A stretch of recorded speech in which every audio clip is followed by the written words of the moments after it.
Hello, I'm Miss Aili from the Yonkers Library in New York, but for now I'm at home with all of my favorite books and I'd love to read them with you. Shall we sing our welcome song? Ready? Welcome, welcome everyone. Now you're here, let's have some fun. Stories old and stories new. Fun for me and fun for you. Welcome, welcome everyone.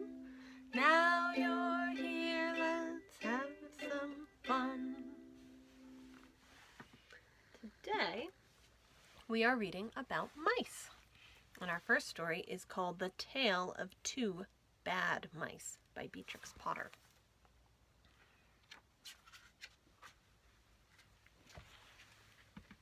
Once upon a time, there was a very beautiful doll's house.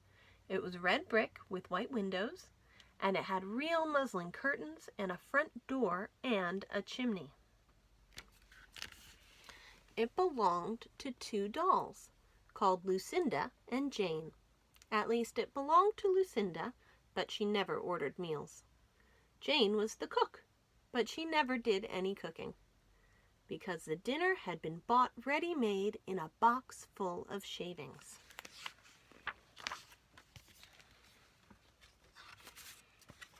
There were 2 red lobsters and a ham, a fish, a pudding, and some pears and oranges.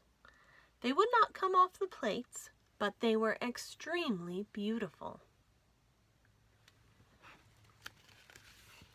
One morning, Lucinda and Jane had gone out for a drive in the doll's perambulator. There was no one in the nursery, and it was very quiet. Presently, there was a little scuffling, scratching noise in a corner near the fireplace, where there was a hole under the skirting board. Tom Thumb put out his head for a moment, and then popped it in again. Tom Thumb was a mouse. A minute afterward, Hunca Munca, his wife, put her head out too, and when she saw that there was no one in the nursery, she ventured out on the oilcloth under the coal box. The doll's house stood at the other side of the fireplace. Tom Thumb and Hunca Munca went cautiously across the hearthrug. They pushed the front door. It was not fast.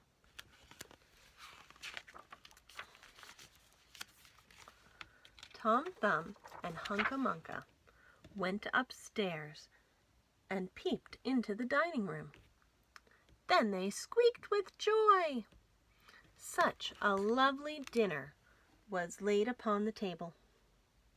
There were tin spoons and lead knives and forks, and 2 dolly chairs, all so convenient. Tom Thumb set to work at once to carve the ham. It was a beautiful shiny yellow, streaked with red. The knife crumpled up and hurt him. He put his finger in his mouth. "It is not boiled enough. It is hard. You have a try, Hunca Munca." Hunca Munca stood upon her chair and chopped at the ham with another lead knife. "It's as hard as the hams at the cheesemonger's," said Hunca Munca.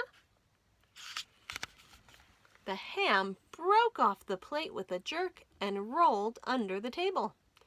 "Let it alone," said Tom Thumb. "Give me some fish, Hunca Munca."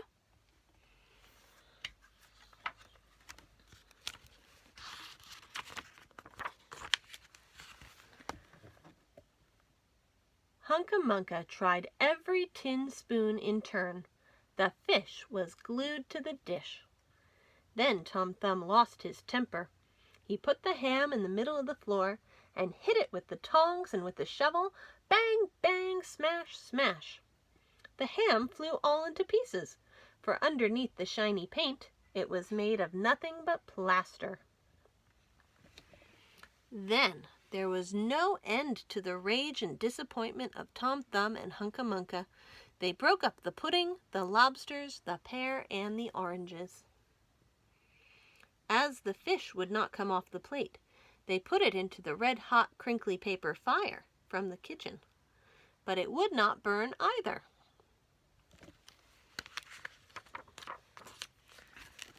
Tom Thumb went up to the kitchen chimney and looked out at the top. There was no soot.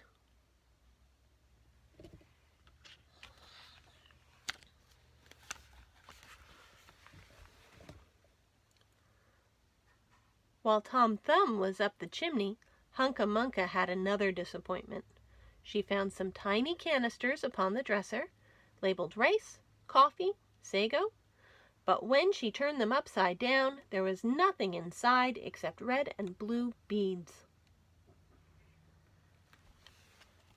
Then those mice set to work to do all the mischief they could, especially Tom Thumb.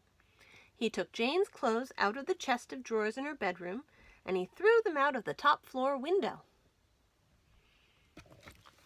But Hunca Munca had a frugal mind. After pulling half the feathers out of Lucinda's bolster, she remembered that she herself was in want of a feather bed. With Tom Thumb's assistance, she carried the bolster downstairs and across the hearthrug. It was difficult to squeeze the bolster into the mouse hole, but they managed it somehow. Then Hunca Munca went back and fetched a chair, a bookcase, a bird cage, and several small odds and ends.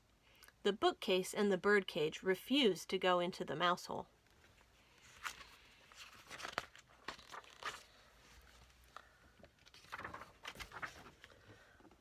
Hunca Munca left them behind the coal box and went to fetch a cradle.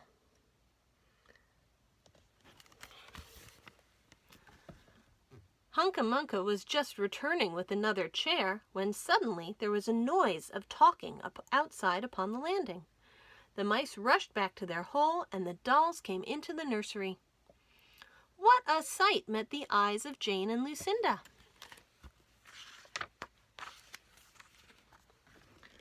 Lucinda sat upon the upset kitchen stove and stared, and Jane leant against the kitchen dresser and smiled, but neither of them made any remark. The bookcase and the bird cage were rescued from under the coal box, but Hunca Munca has got the cradle and some of Lucinda's clothes.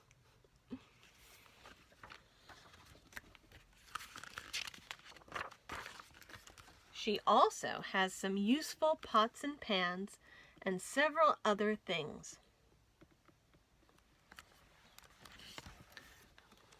The little girl that the dollhouse belonged to said, "I will get a doll who dressed like a policeman." But the nurse said, "I will set a mousetrap."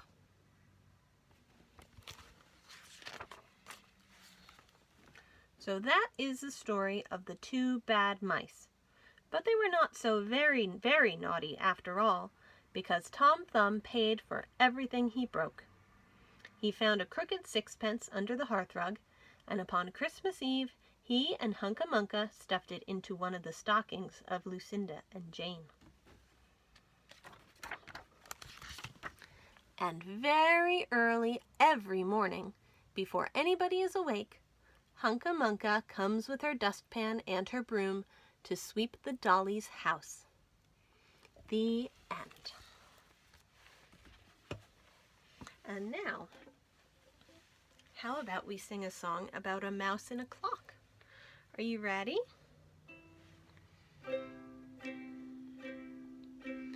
Hickory dickory dock, the mouse ran up the clock. The clock struck 1, the mouse ran down. Hickory dickory dock.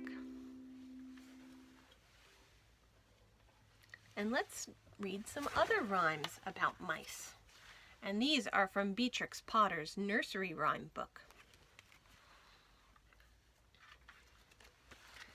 And the first one is called Knitting. Knitting, knitting, 8, 9, 10. I knit socks for gentlemen.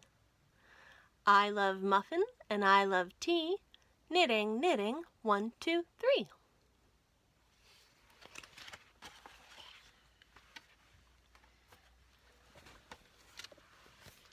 And here's one called The Old Woman Who Lived in a Shoe.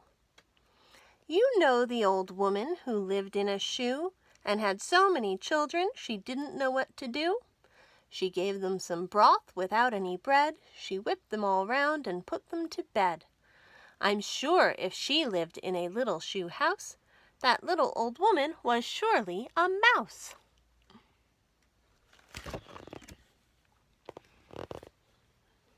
And this one is called The Seesaw. 2 little mice were playing a game, Thingamajig and What's-his-name. You're too little and I'm too big, said What's-his-name to Thingamajig. You're too tiny, but I'm too tall. I'm enormous, but you are too small. Up and down, why we're just the same, said Thingamajig to What's-his-name.